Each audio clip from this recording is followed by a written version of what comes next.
Hello guys, ഇന്നത്തെ വീഡിയോയിൽ ഞാൻ എത്തിയിരിക്കുന്നത് നിങ്ങൾക്ക് ഓൺലൈനിലൂടെ പൈസ സമ്പാദിക്കാൻ സാധിക്കുന്ന ഒരു 6 മെത്തേഡ്സ് നിങ്ങളെ പരിചയപ്പെടുത്താൻ വേണ്ടിയാണ്. ഇതൊരു വെബ്സൈറ്റിന്റെ റിവ്യൂ അതേപോലെ ഒരു ആൻഡ്രോയിഡ് ആപ്ലിക്കേഷന്റെ റിവ്യൂ ഒന്നുമല്ല. നിങ്ങൾ ചെറിയ ചെറിയ ആപ്ലിക്കേഷൻസിനകത്ത് ഇത് ആഡ്സ് കണ്ടുകൊണ്ട് അങ്ങനെ കുറെ 10 രൂപ 5 രൂപ അങ്ങനെ ഉണ്ടാക്കി കുറെ വീഡിയോസ് അങ്ങനെ കണ്ടിട്ടുണ്ടാവും. ഇത് അങ്ങനത്തെ ഒരു വീഡിയോ വളരെ പ്രൊഫഷണൽ ആയിട്ട് നിങ്ങൾക്ക് ലോങ് ടൈം ആയിട്ട് പൈസ ഉണ്ടാക്കാൻ സാധിക്കുന്ന കുറച്ച് മെത്തേഡ്സ് ആണ്. ഈ ഒരു മെത്തേഡ്സ് നിങ്ങൾ പലരും ചെയ്തുകൊണ്ടിരിക്കുന്നതായിരിക്കാം. ഒരു 6 മെത്തേഡ്സ് ആണ് ഞാൻ ഈ ഒരു വീഡിയോയിൽ പറയുന്നത്. അതിൽ ഓൺലൈനിൽ നിങ്ങൾക്ക് തീർച്ചയായിട്ടും ചെയ്തു നോക്കാവുന്നതാണ്. അപ്പം നമുക്ക് നേരെ വീഡിയോയിലേക്ക് പോകാം.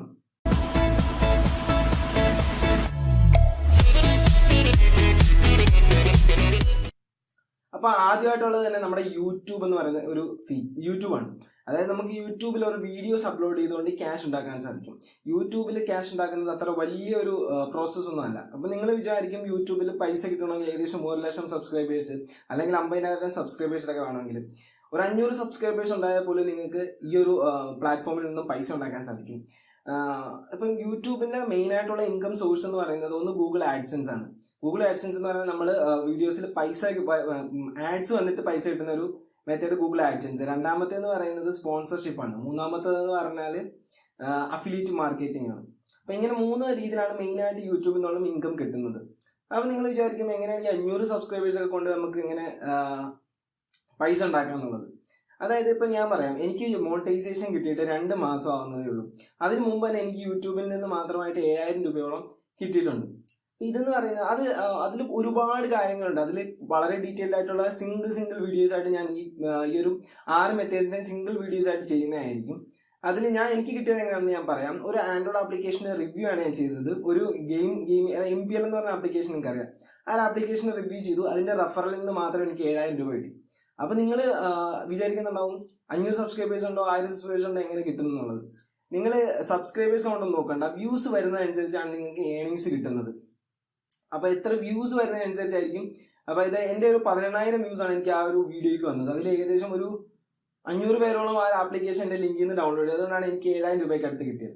അപ്പൊ നിങ്ങൾ വിചാരിക്കും അയ്യോ എനിക്ക് 500 സബ്സ്ക്രൈബേഴ്സ് ഉള്ളൂ, ഞാൻ വീഡിയോ ഇട്ട് എത്ര പേര് കാണും, അങ്ങനെയൊന്നും വിചാരിക്കേണ്ട കാര്യമില്ല. ഡെയിലി വീഡിയോസ് അപ്ലോഡ് ചെയ്ത് കഴിഞ്ഞാൽ നിങ്ങൾ യൂട്യൂബിൽ സക്സസ് ആവുന്നുള്ള കാര്യം 100% ഉറപ്പാണ്. ഇനി ഗൂഗിൾ ആഡ്സൻസ് വഴി നിങ്ങൾക്ക് കിട്ടണമെങ്കിൽ ഉള്ള ബേസിക് ആയിട്ടുള്ള ഒരു ക്രൈറ്റീരിയ എന്ന് പറയുന്നത് 1000 സബ്സ്ക്രൈബേഴ്സും 4000 മണിക്കൂർ വാച്ച് ടൈമുമാണ്. ഈ 1000 സബ്സ്ക്രൈബേഴ്സും 4000 മണിക്കൂർ വാച്ച് ടൈം ഉണ്ടാക്കാൻ വേണ്ടി നിങ്ങൾ ചെയ്യേണ്ട ഒറ്റ കാര്യമുള്ളൂ, റെഗുലർ ആയിട്ട് വീഡിയോ ഇടുക. അതായത് എല്ലാ ദിവസവും വീഡിയോ ഇട്ട് കഴിഞ്ഞാൽ ഒരു 3-4 മാസം എല്ലാ ദിവസവും നിങ്ങൾ വീഡിയോ ഇട്ട് കഴിഞ്ഞാൽ നിങ്ങൾ തീർച്ചയായിട്ടും സക്സസ് ആവും യൂട്യൂബിൽ. ഓക്കെ, പിന്നീട് യൂട്യൂബിൽ വരുന്ന എല്ലാവരും ഒന്ന് ശ്രദ്ധിക്കുക. യൂട്യൂബിൽ വരുന്ന സമയത്ത് നിങ്ങൾക്ക് വീഡിയോ ക്രിയേറ്റ് ചെയ്യാനും അതേപോലെ തന്നെ നിങ്ങൾ എടുക്കുന്ന ടോപ്പിലേക്ക് ഒരു പാഷൻ ഉണ്ടായാൽ മാത്രമേ നിങ്ങൾക്ക് യൂട്യൂബിൽ സക്സസ് ആവാൻ പറ്റത്തുള്ളൂ. കാരണം നിങ്ങൾ പൈസ മാത്രം പ്രതീക്ഷിച്ച് യൂട്യൂബിൽ വന്നു കഴിഞ്ഞാൽ നിങ്ങൾ അത് ക്വിറ്റ് ചെയ്ത് പോകുന്ന കാര്യം 100% ഉറപ്പാണ്. കാരണം യൂട്യൂബിൽ ഒരുപാട് സ്ട്രഗ്ലിംഗ് ഉണ്ട്. അതായത് ചിലപ്പോൾ മോണിറ്റൈസേഷൻ കിട്ടാൻ ബുദ്ധിമുട്ടായിരിക്കും. മോണിറ്റൈസേഷൻ കിട്ടിക്കഴിഞ്ഞാൽ തന്നെ $100 ഉണ്ടാക്കാൻ ഭയങ്കര ബുദ്ധിമുട്ടായിരിക്കും. ആദ്യമേ ഇനീഷ്യൽ സ്റ്റാർട്ടിങ് സമയത്തൊന്നും വ്യൂസ് വരില്ല, സബ്സ്ക്രൈബേഴ്സ് വരില്ല. അങ്ങനെയൊക്കെ വരുന്ന സമയത്ത് ഭയങ്കര ഡിമോട്ടിവേഷൻ ആണ് യൂട്യൂബ് തരുന്നത്. അതുകൊണ്ട് തന്നെ ഒരു പാഷൻ ഉണ്ടെങ്കിൽ മാത്രം യൂട്യൂബിലേക്ക് വരിക. ഈ രണ്ടാമത്തെ ഒരു മെത്തേഡ് എന്ന് പറയുന്നത് നമ്മുടെ വെബ്സൈറ്റ് ആണ്. നിങ്ങളൊരു യൂട്യൂബ് ചാനൽ ഉണ്ടെങ്കിൽ അതുമായി അസോസിയേറ്റ് ഒരു വെബ്സൈറ്റ് ഉണ്ടാക്കുക. അല്ലെങ്കിൽ നിങ്ങൾക്ക് ഒരു വെബ്സൈറ്റ് ഉണ്ടാക്കിയിട്ട് അതുമായിട്ട് അസോസിയേറ്റ് യൂട്യൂബ് ചാനലും ഉണ്ടാക്കാം. അങ്ങനെ ചെയ്യുന്ന ഒരുപാട് ആൾക്കാരുണ്ട്. ഇനി വെബ്സൈറ്റിൽ നിന്നും ഇൻകം വരുന്നത് മെയിനായിട്ട് ആഡ്സൻസ് വഴിയാണ്. അതേപോലെ തന്നെ നിങ്ങൾക്ക് സ്പോൺസർഷിപ്പും വെബ്സൈറ്റിലേക്ക് കിട്ടും. വെബ്സൈറ്റ് ഉണ്ടാക്കുമ്പോൾ നിങ്ങൾ ശ്രദ്ധിക്കേണ്ട ഒരു കാര്യം, നിങ്ങൾ ആദ്യം വെബ്സൈറ്റിന്റെ SEO പറ്റി പഠിക്കുക. SEO എന്ന് പറഞ്ഞാൽ സെർച്ച് എഞ്ചിൻ ഒപ്റ്റിമൈസേഷൻ എന്ന് പറയും. അതായത് നമ്മുടെ വെബ്സൈറ്റ് എങ്ങനെ ഗൂഗിളിൽ റാങ്ക് ചെയ്യിപ്പിക്കാം എന്നുള്ളതിനെ പറ്റി വളരെ ഡീറ്റെയിൽ ആയിട്ട് പഠിച്ചിട്ട് മാത്രം വെബ്സൈറ്റ് ഉണ്ടാക്കുക. ഓക്കെ, നിങ്ങൾക്ക് സ്വന്തമായിട്ടൊരു വെബ്സൈറ്റ് ഉണ്ടാക്കാം, അല്ലെങ്കിൽ നിങ്ങൾക്ക് മറ്റുള്ളവർക്ക് വെബ്സൈറ്റ് ഉണ്ടാക്കി കൊടുക്കാം. ഈ SEOയിൽ നിങ്ങൾ എക്സ്പേർട്ട് ആണെങ്കിൽ നിങ്ങൾക്ക് ഇഷ്ടംപോലെ ക്യാഷ് ഉണ്ടാക്കാൻ സാധിക്കും. അതായത് ഒരു വെബ്സൈറ്റ് ഉണ്ടാക്കിയിട്ട് അത് നമ്മൾ ഗൂഗിളിന്റെ ഫസ്റ്റ് പേജിൽ തന്നെ റാങ്ക് ചെയ്ത് കൊടുത്തു കഴിഞ്ഞാൽ എത്ര ക്യാഷ് വേണമെങ്കിലും ഇത്ര ആൾക്കാർ കാണും. ഇനി അടുത്തൊരു മെത്തേഡ് എന്ന് പറഞ്ഞാൽ ഫ്രീലാൻസിങ് ആണ്. ഓഫ് കോഴ്സ് ഫ്രീലാൻസിങ് എന്ന് പറഞ്ഞാൽ ഇപ്പോൾ ഒരുപാട് പേര് ചെയ്യുന്ന ഒരു കാര്യമാണ്. ഫ്രീലാൻസിങ് വെബ്സൈറ്റ്സ്, ഫ്രീലാൻസർ അതേപോലെ തന്നെ ഫൈവർ പോണത്തുള്ള വെബ്സൈറ്റ്സിൽ കയറി കഴിഞ്ഞാൽ നിങ്ങൾക്ക് നിങ്ങളുടെ ഒരു പ്രൊഫൈൽ ഉണ്ടാക്കാൻ സാധിക്കും. അതായത് ഫ്രീലാൻസിങ് കൊണ്ട് ഉദ്ദേശിക്കുന്നത് ഇപ്പം എനിക്ക് എന്തെങ്കിലും ഒരു ആവശ്യമുണ്ട്, ആ ഒരു ആവശ്യം ഞാൻ ആ ഒരു വെബ്സൈറ്റിൽ ഇടും. അപ്പം അത് നിങ്ങൾക്ക് ചെയ്യാൻ അറിയാമെങ്കിൽ നിങ്ങൾക്ക് ആ ഒരു വെബ്സൈറ്റ് വഴി എന്നെ കോൺടാക്ട് ചെയ്യാം. നമ്മൾ ഇത്ര $, തന്നു കഴിഞ്ഞാൽ ഇത്ര ചെയ്യും എന്നുള്ള കാര്യം പറയാം. അപ്പൊ അങ്ങനെ നിങ്ങൾക്ക് ഫ്രീലാൻസിങ് ചെയ്യാം. ഫ്രീലാൻസിങ് നിങ്ങൾക്ക് വെബ് ഡെവലപ്മെന്റ് ഉണ്ട്, അതേപോലെ തന്നെ ആപ്പ് ഡെവലപ്മെന്റ് ഉണ്ട്, ഡേറ്റ എൻട്രി ഉണ്ട്, ഗ്രാഫിക് ഡിസൈൻ ഉണ്ട്, വീഡിയോ എഡിറ്റിംഗ് ഉണ്ട്, ഇൻട്രോ മേക്കിംഗ് ഉണ്ട്, ലോഗോ മേക്കിംഗ് ഉണ്ട്. അങ്ങനെ എന്തെങ്കിലുമൊക്കെ കഴിവുകൾ നിങ്ങൾക്ക് ഉണ്ടെങ്കിൽ നിങ്ങൾക്ക് തീർച്ചയായിട്ടും ഈ ഫൈവർ, ഫ്രീലാൻസർ പോലുള്ള ഫ്രീലാൻസിങ് വെബ്സൈറ്റ്സിൽ പോയി കഴിഞ്ഞാൽ അവിടെ രജിസ്റ്റർ ചെയ്തിട്ട് കഴിഞ്ഞാൽ നിങ്ങൾക്കൊരു ഏണിങ്സ് അവിടെ നിന്നും തീർച്ചയായിട്ടും ഉണ്ടാക്കാവുന്നതാണ്. ഇനി ഗ്രാഫിക് ഡിസൈനൊക്കെ നിങ്ങൾക്ക് 2 മാസത്തെ 3 മാസത്തെ കോഴ്സൊക്കെ ചെറിയ കോഴ്സ് ഉണ്ട്. ആ കോഴ്സ് പഠിച്ചാൽ തന്നെ നിങ്ങൾക്ക് വളരെ സിമ്പിളായിട്ട് ഇതിൽ ജോലി ചെയ്തിട്ട് കുറച്ച് കാശ് എൻ ചെയ്യാൻ സാധിക്കും. ഇനി 4ാമത് നമ്മൾ പറയുന്നത് ആപ്പ് ഡെവലപ്മെന്റ് ആണ്. നിങ്ങൾക്ക് എല്ലാവർക്കും തന്നെ അറിയാം, ഇപ്പോൾ ആൻഡ്രോയിഡ് ആപ്ലിക്കേഷൻസ് ഒരുപാടാണ് ഗൂഗിൾ പ്ലേ സ്റ്റോറിൽ വരുന്നത്. അതുകൊണ്ട് തന്നെ നിങ്ങൾക്ക് ആപ്പ് ഡെവലപ്മെന്റ് നിങ്ങൾ പഠിച്ചു കഴിഞ്ഞാൽ നിങ്ങൾക്ക് തീർച്ചയായിട്ടും ഭാവിയിൽ ഒരു സൈഡ് പാർട്ട് ടൈം ആയിട്ട് ചെയ്യാവുന്ന ഒരു വളരെ നല്ലൊരു ബിസിനസ് ആയിരിക്കും ഈ ആപ്പ് ഡെവലപ്മെന്റ് എന്ന് പറയുന്നത്. കാരണം ഇപ്പോൾ ഒരു ചെറിയ കട എടുത്താൽ പോലും അതിനൊരു വെബ്സൈറ്റ് ഉണ്ട്.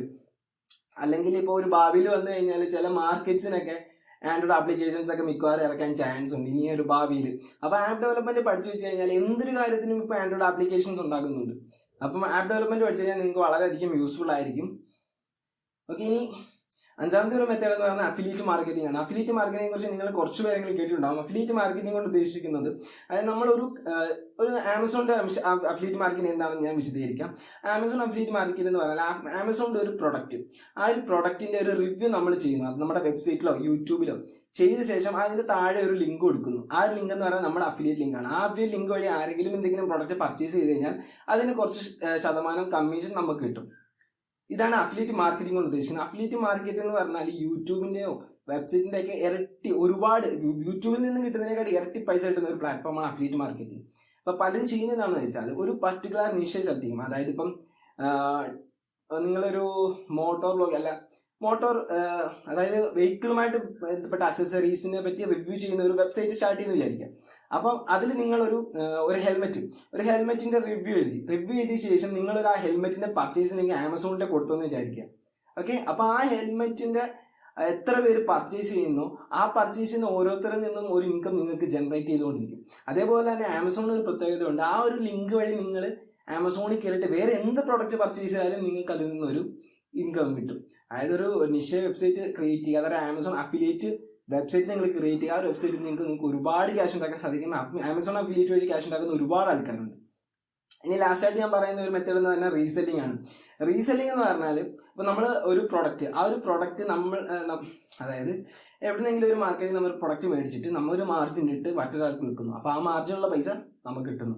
50 രൂപയുടെ പ്രൊഡക്റ്റ് നമ്മൾ മേടിക്കുന്നു, 60 രൂപയ്ക്ക് വിൽക്കുന്നു, 10 രൂപ നമുക്ക് ലാഭം. ഇതാണ് റീസെല്ലിംഗ് എന്ന് പറയുന്നത്. മറ്റെന്താ നമ്മൾ ചെയ്യണം, ഇപ്പം മാർക്കറ്റിലൊക്കെ ആണെങ്കിൽ നമ്മൾ എന്ത് ചെയ്യണം, നമ്മൾ ട്രാൻസ്പോർട്ടേഷൻ നമ്മൾ ചെയ്യണം. അതായത് നമ്മൾ അതിന്റെ ട്രാൻസ്പോർട്ടേഷൻ ചെയ്ത് കഴിഞ്ഞാൽ നമുക്ക് അവിടെ ക്യാഷ് നഷ്ടമാകുന്നുണ്ട്. പക്ഷെ ഇപ്പം ഓൺലൈനിൽ എന്ന് പറഞ്ഞാൽ നിങ്ങൾക്ക് മീഷോ, ഷോ 101 പോലുള്ള ആപ്ലിക്കേഷൻസ് ഉണ്ട്. ആ ആപ്ലിക്കേഷൻസ് നിങ്ങൾ ചെയ്യേണ്ട ഈ അവരുടെ ലിങ്ക് ജസ്റ്റ് ഷെയർ ചെയ്ത് കൊടുത്തിട്ട് ആർക്കെങ്കിലും ഒരു പ്രൊഡക്റ്റ് ഇഷ്ടപ്പെടുകയാണെങ്കിൽ നമ്മുടെ ഒരു മാർജിൻ വെച്ചിട്ട് അവരുടെ അഡ്രസ്സിലേക്ക് നമുക്കത് സെൻഡ് ചെയ്ത് കൊടുക്കാൻ സാധിക്കും. ഇവിടെ ട്രാൻസ്പോർട്ടേഷൻ ഇല്ല, നമുക്കൊരു ഷോപ്പ് തുടങ്ങണ്ട, ഒരു ഇലക്ട്രിസിറ്റി ബില്ലും അടയ്ക്കേണ്ട. അതായത് നമുക്കിപ്പോൾ ഒരു ഷോപ്പ് ഉണങ്ങി കഴിഞ്ഞാൽ നമുക്ക് എന്തൊക്കെ ചെയ്യണം, ഒരു ഷോപ്പ് ഉണങ്ങി കഴിഞ്ഞാൽ അതിന്റെ വാടക, അതേപോലെ അതിന്റെ ഇലക്ട്രിസിറ്റി ബില്ല്, അങ്ങനത്തെ കാര്യങ്ങളൊക്കെ നോക്കണം. ഇത് നമുക്ക് വളരെ സിമ്പിളായിട്ട് വീട്ടിൽ ഇരുന്നുകൊണ്ട് ഉണ്ടാക്കാൻ സാധിക്കും. ഒരു വാട്സപ്പ് ഗ്രൂപ്പ്, 250 പേരുടെ ഒരു വാട്സപ്പ് ഗ്രൂപ്പോ അല്ലെങ്കിൽ ഒരു ടെലിഗ്രാം ഗ്രൂപ്പ് തുടങ്ങിക്കഴിഞ്ഞാൽ, അല്ലെങ്കിൽ ഒരു ഫേസ്ബുക്ക് ഗ്രൂപ്പോ തുടങ്ങിക്കഴിഞ്ഞാൽ നിങ്ങൾക്ക് അവിടെ നിന്നും ഈ ഒരു പ്രൊഡക്ട്സിന്റെ ലിങ്ക് ഷെയർ ചെയ്തിട്ട് ആർക്കെങ്കിലും ഇഷ്ടപ്പെടുകയാണെങ്കിൽ അവർക്ക് സെല്ല് ചെയ്തുകൊണ്ട് ക്യാഷ് ഉണ്ടാക്കാൻ സാധിക്കും. അപ്പം ഇതൊക്കെ വളരെ സിമ്പിൾ ആയിട്ടുള്ള കുറച്ച് മെത്തേഡ്സ് ആണ്. ഇതൊക്കെ ലോങ് ടൈം ആയിട്ട് നിങ്ങൾക്ക് ചെയ്യാവുന്ന ബിസിനസ് ആണെങ്കിൽ നമുക്ക് ഒരു ബിസിനസ് എന്ന് തന്നെ ആണെങ്കിൽ പറയാം. പാർട്ട് ടൈം ആയിട്ടും ചെയ്യാം, നിങ്ങൾക്ക് അത് ഫുൾ ടൈം ആയിട്ടും ചെയ്യാം. വളരെയധികം നല്ലൊരു ബുദ്ധി ഉപയോഗിച്ച് കഴിഞ്ഞാൽ ഇതെല്ലാം തന്നെ ഫുൾ ടൈം ആക്കാവുന്ന ഒരു പ്രോസസ്സാണ്. പക്ഷേ ഒന്നും തന്നെ നിൽക്കരുത്. ഫുൾ ടൈം ആക്കുന്ന സമയത്ത് നിങ്ങളിപ്പം യൂട്യൂബാണ് സ്റ്റാർട്ട് ചെയ്യുന്നതെങ്കിൽ നിങ്ങൾ യൂട്യൂബിൽ മാത്രം നിന്ന് കഴിഞ്ഞാൽ നിങ്ങൾക്ക് ഇൻകം വളരെ കുറവായിരിക്കും. കാരണം നമ്മൾ മലയാളികളായതുകൊണ്ടും കേരളത്തിലായതുകൊണ്ടാണ് യൂട്യൂബിന്റെ കാര്യം പറഞ്ഞത്. യൂട്യൂബേഴ്സിന് കിട്ടുന്നത് ആഡ്സൻസിൽ നിന്ന് കിട്ടുന്നത് വളരെ കുറച്ചുള്ള എമൗണ്ടാണ്. സ്പോൺസർഷിപ്പും റിവ്യൂ യൂണിറ്റ്സും ഒക്കെ കിട്ടുന്നതുകൊണ്ട് മാത്രമാണ് യൂട്യൂബേഴ്സിന് അത്യാവശ്യം പിടിച്ചു നിൽക്കാൻ സാധിക്കുന്നത്. അതുകൊണ്ട് യൂട്യൂബ് സ്റ്റാർട്ട് ചെയ്യണമെങ്കിൽ നിങ്ങൾക്ക് അതുമായിട്ട് അസോസിയേറ്റ് അഫിലിയേറ്റ് മാർക്കറ്റിംഗും അതേപോലെ തന്നെ വെബ്സൈറ്റും സ്റ്റാർട്ട് ചെയ്ത് കഴിഞ്ഞാൽ നിങ്ങൾക്ക് നല്ലൊരു ഇൻകം മാസം ജനറേറ്റ് ചെയ്യാൻ സാധിക്കും.